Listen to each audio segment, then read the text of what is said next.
teaching math to my students that I knew they were not going to use. I see the beauty in the math, and I wish they did too. And the problem is they have to jump through this hoop in order to get to their dreams, and you're in the way. I also had to go outside my comfort zone. I am not your typical math teacher.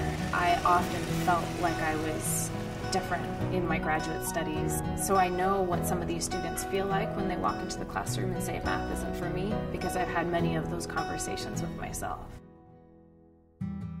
Working as an instructor, you're working by yourself, you're making decisions by yourself, you have your own hunches about the students. When you're in a network, you actually can get better ideas about ways to actually tackle really concrete problems with the students. The Carnegie Foundation Network is a group of instructors, and we all teach the same classes at the same time. We talk together about learning issues the students might have, ways in which we can improve our teaching, and ways in which we actually know that that improvement is making a difference for our students.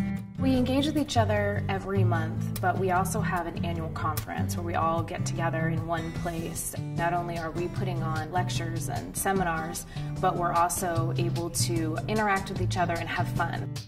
When I started with the Carnegie Foundation, I had been teaching for 12 years, but I also was more rote about my lectures. This upturned that for sure, and I felt like a brand new teacher again. The students are mostly the disadvantaged ethnic groups. Many times they're coming to us because everything else has failed. So there is a pattern of failure, and there is people in their life that have told them they can't do this. Those places that we could push on and turn their opinion about are probably the most important for them. This is not your standard lecture-based curriculum. This curriculum requires the students to take on a lot of responsibility for their own learning.